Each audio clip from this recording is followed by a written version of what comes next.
I'm Melissa, pushing 48, and if you had told me 5 years ago that I'd be running my own business, I would have laughed in your face. Life in the city is tough, especially when you're single and hustling at a pet store, barely making rent. But here I am, the owner of Urban Paw, a pet care agency born out of necessity when the world turned upside down during the pandemic. My days are a blur of barking dogs, purring cats, and the occasional parrot telling me off. But it's mine, every bit of it, from the chewed-up leashes to the last-minute pet-sitting requests. Melissa, the Johnson's Terrier got into the trash again. It's like the 5th time this month.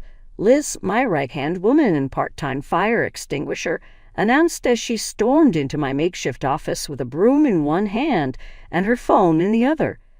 Tell them it's time for some crate training and bill them for the extra cleanup, I shot back without looking up from my laptop. The screen was a battlefield of schedules, bookings, and the never-ending list of tasks that came with running a small business. It was just another Tuesday, or so I thought, bustling with the usual chaos of barks and meows when Jack strolled in. He had this big scruffy dog with him, a Great Dane with eyes as kind as his owner's. "Hey, I'm Jack. Got told you're the best in town for keeping critters happy when their humans are away. Is it true?" he asked, his voice smooth, but edged with a hint of playfulness. I couldn't help but smile, brushing a stray hair from my face. "I guess you'll have to find out for yourself, won't you? What's the big guy's name?" "Thor, after the god of thunder, though the only thing he's striking is fear into the heart of my vacuum cleaner," Jack quipped, and I laughed genuinely. It was the first time in a long while that a client's visit felt more like a casual chat between friends. Over the next few weeks, Jack became more than just a client. He'd pop in not just to drop off Thor, but to bring us coffee, to chat, and sometimes, I suspected, just to see me. "You know, Melissa, I think Thor's got a better social life than I do now, thanks to you," he said one day, leaning casually against the counter. "Maybe you need to get out more, or maybe Thor is just more charming than you," I teased back, enjoying the easy banter that had developed between us. Jack's visits became the highlight of my day, a pleasant distraction from the endless responsibilities of running a business. It wasn't long before he asked me out, catching me completely off guard. "Melissa, would you, I don't know, like to grab dinner with me sometime? Not as Thor's human, but just as, well, you and me?" I remember blinking at him, surprised, my heart racing for reasons I couldn't quite understand. "Are you asking me out on a date, Jack?" "Yeah, I guess I am. What do you say?" It was all so unexpected. My life had been about work, about surviving and making it on my own. Yet here was Jack, looking at me with those hopeful eyes, and all I could think was, why not? Sure, why not? Let's do dinner. That dinner was the first of many, the beginning of something neither of us fully understood but were eager to explore. Jack was different from anyone I'd ever known. He was kind and sure, but there was a toughness to him, a resilience that resonated with my own. We talked about everything and nothing, from our dreams to our pasts and everything in between. A year later, when Jack asked me to marry him, it didn't come as a shock. It felt right, like the next step in our journey together. I said yes without hesitation, excited for what the future held for us. "I never thought I'd find someone like you, Melissa. You've changed my life in the best possible way," Jack said, his voice thick with emotion. "And you've given me a reason to believe in love again. Jack, I can't wait to see where this adventure takes us." I replied with my heart full. Our engagement was a testament to the unexpected twists life can throw at you. From the moment Jack and Thor walked into my life, everything changed. I found love, companionship, and a sense of belonging I hadn't realized I was missing. Jack's parents, an amazingly kind and sweet married couple, accepted me as their own daughter. Sometimes we'd visit them. I helped Jack's mother set the table while Jack and his father discussed another basketball game. It felt real, you know. Life's funny. One day you're floating on cloud nine, everything's peachy, and then boom, it all starts to crumble. That's exactly what happened with Jack and me. It all started so subtly I barely noticed, but let me backtrack a bit and give you the full picture. I was knee-deep in paperwork at the agency when Jack started mentioning he felt off. At first, it was just the odd sniffle here and there, nothing to write home about. But then it escalated. Colds, backaches, you name it. I figured we all hit a rough patch health-wise, but Jack took it to another level. One evening, I came home later than usual. The pet agency was buzzing, and I was juggling a million things at once. Jack was sprawled on the couch, looking miserable. "Babe, I'm feeling crappy again." He groaned as I dropped my keys on the counter. I sighed, hanging up my coat. "You've been saying that a lot. Maybe it's time to see a doctor, or we could try switching up our diet and get you on some vitamins." Jack scoffed. "Oh, great, Melissa, that's just great. You think a few veggies and some pills are going to fix everything. You just don't get it, do you?" I was taken aback. "Jack, I'm just trying to help. I'm no doctor, but sitting around moping isn't going to do much. You've got to at least try." That set him off. "Try? You think I'm not trying? You have no idea what it's like. You're out all day busy with your precious agency and those animals. When do you ever stop to think about me, huh?" His words stung.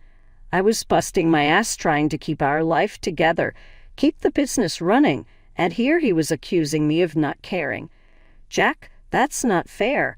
I'm working to support us, to build something, and I do worry about you all the time." But talking to Jack was like talking to a brick wall. He just wouldn't budge. "Whatever, Melissa. Just leave me alone." So I did. I retreated to our bedroom, feeling a mix of anger and helplessness. This wasn't the man I married.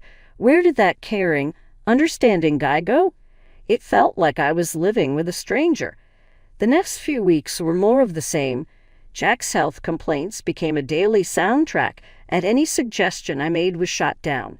He was convinced that the world was against him and that I was the conductor. Our arguments became more frequent and more heated. It felt like we were speaking different languages. I suggested exercise. He accused me of being insensitive. I mentioned healthy eating, and he'd snap about me not understanding his pain. Frustrated with our nowhere conversations, I finally put my foot down. "Look, Jack, this isn't working. You need to see a doctor, get some real advice, not just guesswork and internet crap." Jack was resistant, but exhausted. "Fine, Melissa. I'm tired, okay. Maybe it is just needing rest, but I'll go for your peace of mind." 2 weeks later, I dragged him to the clinic. Despite his reluctance, he went through all the checks and MRI, the whole 9 yards. When we sat across from the doctor awaiting the verdict, I held my breath. The doctor's words were a punch in the gut, but not the kind I expected. "There's nothing seriously wrong, just a slight inflammation of a nerve. With proper care and some physical therapy, you should be fine. You can work." I sighed, a mix of relief and frustration. "See, Jack, it's not as bad as you thought. We can work on this and get you back on your feet." But Jack wasn't having any of it. His face twisted in anger. "So that's it, huh? You're happy now? You think I'm faking it? You just want me out of the house, working myself to death. You don't care about me, Melissa. You're heartless. All you care about is your damn money and business." I was floored. Here I was trying to find a solution, and he was accusing me of the worst. "Jack, that's not fair. I'm trying to help. I want you healthy. I care about us." But he wouldn't listen, wrapped up in his own narrative of neglect and accusations. There I was, standing at a crossroads, wondering how love had turned into a battleground of wills. Life at home had become a marathon, one I hadn't signed up for but was running every day. Work at the agency kept me chained till late, juggling clients and pet emergencies like a circus act. By the time I got home, the real work began. Jack's dog Thor needed walking, a task Jack conveniently forgot existed.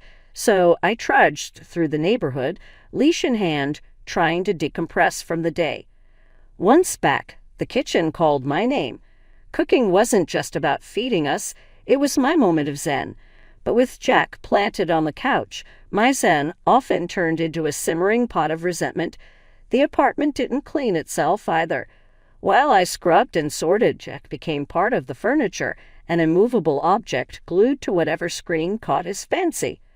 One night, as I balanced cleaning up after dinner with a mental list of tasks for the next day, I snapped.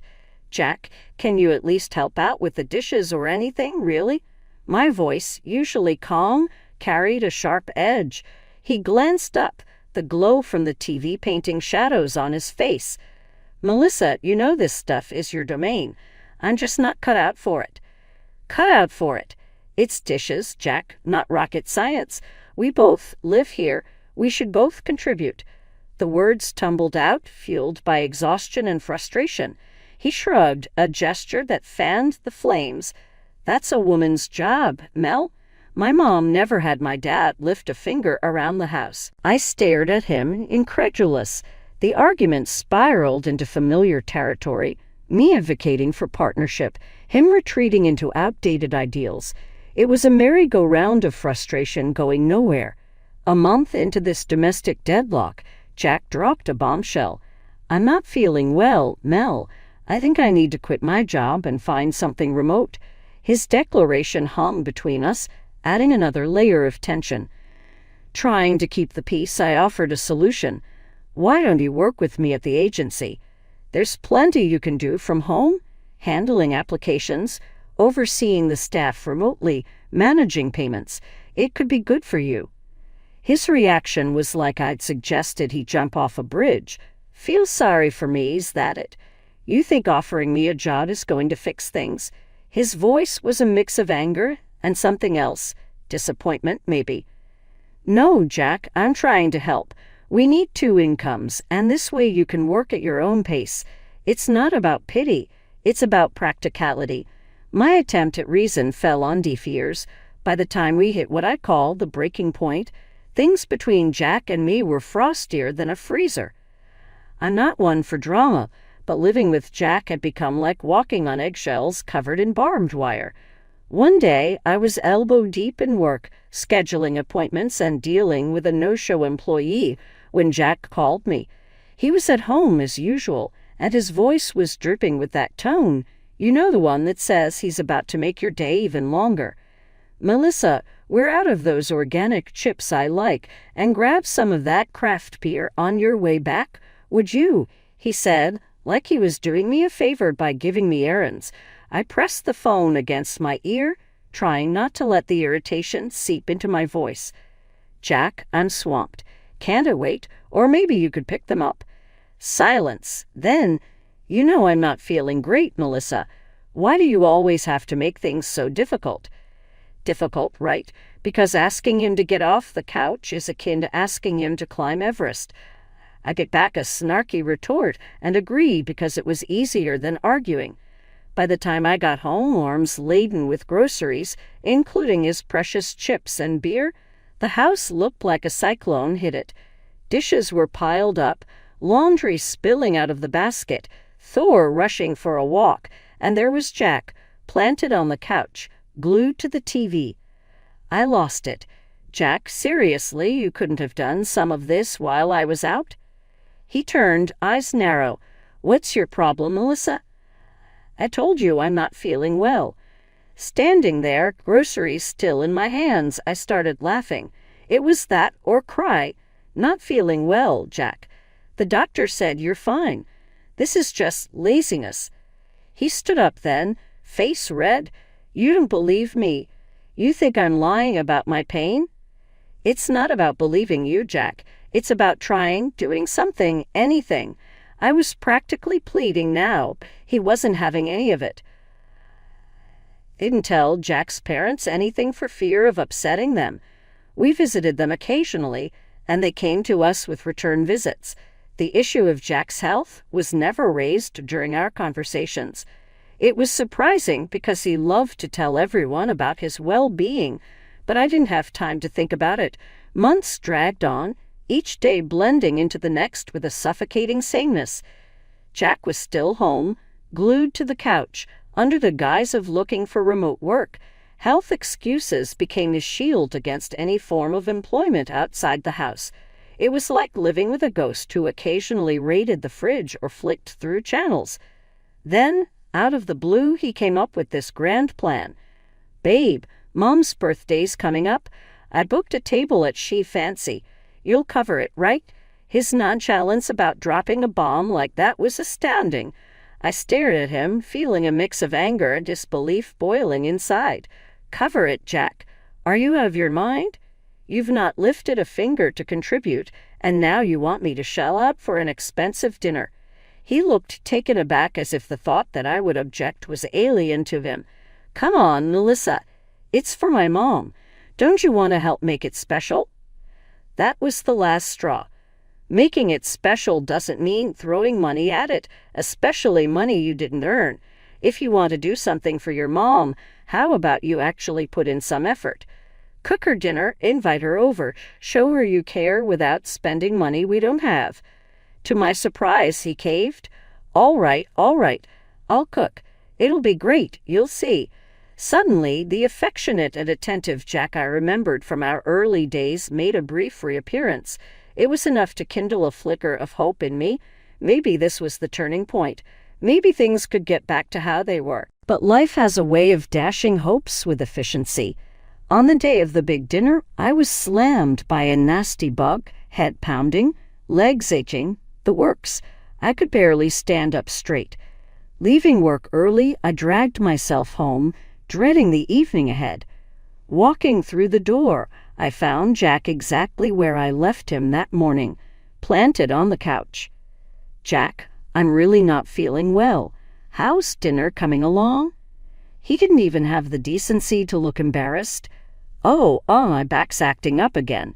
Can't stand, let alone cook. Maybe we can just do the restaurant thing." I was floored. "You've got to be kidding. I'm barely standing here, Jack, and you want to go out. We can't afford that dinner." He had the gall to look annoyed. "Well, what do you want me to do, Melissa? Magic up a meal? You know how my back is." The truth hit me like a ton of bricks.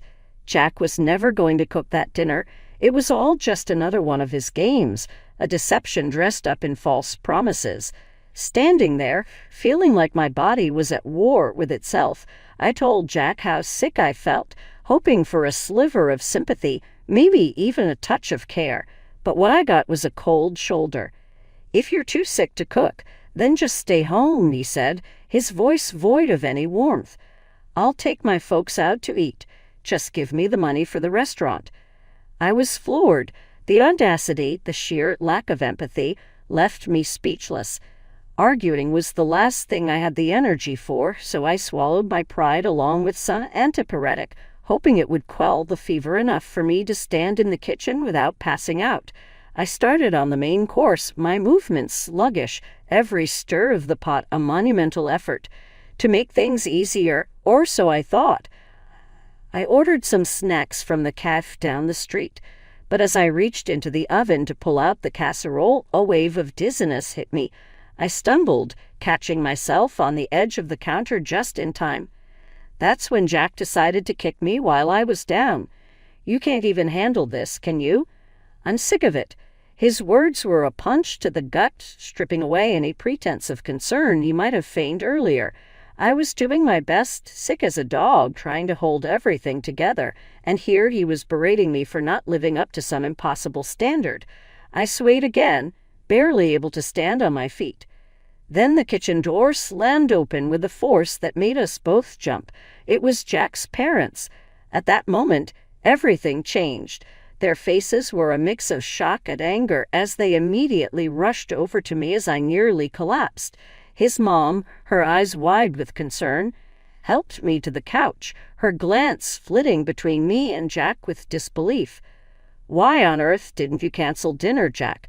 Forcing Melissa to cook when she's this sick," she exclaimed, her voice a mixture of anger and concern. Hearing her, I couldn't hold back my tears anymore. The frustration, the loneliness, the sheer exhaustion of it all came pouring out.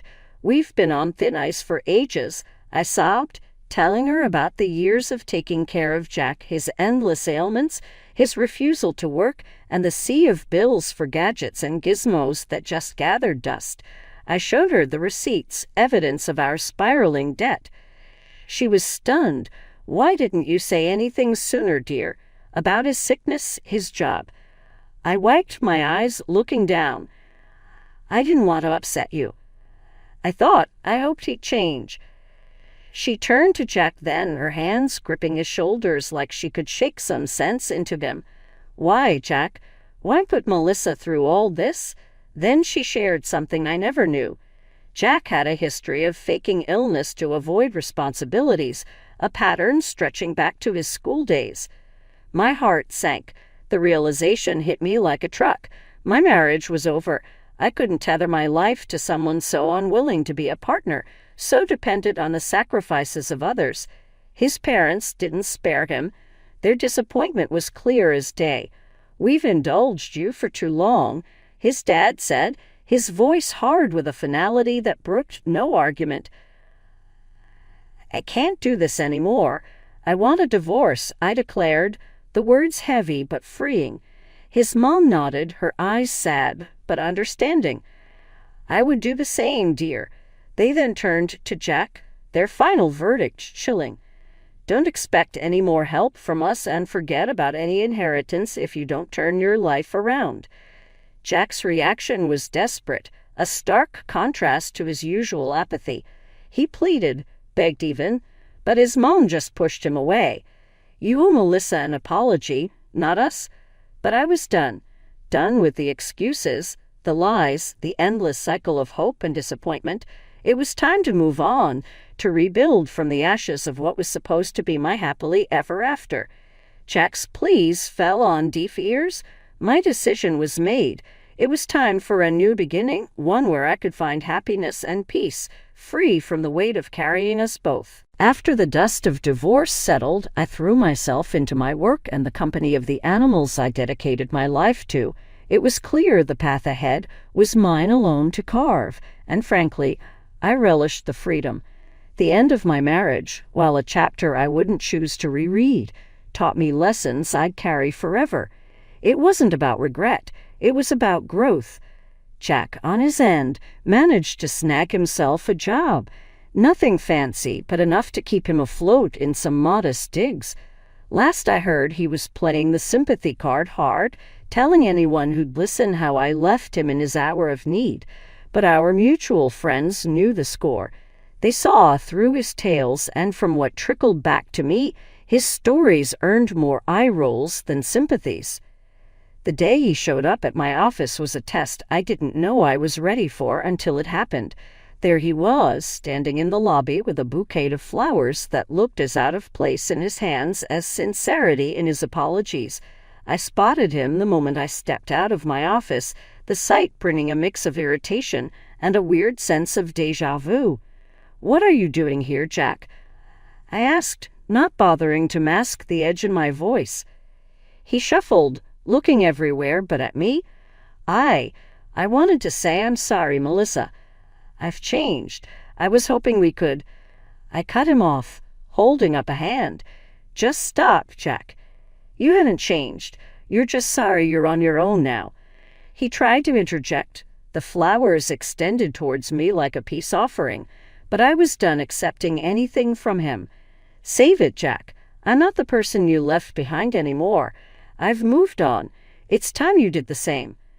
"But Melissa." "No. This is my place of work, my sanctuary.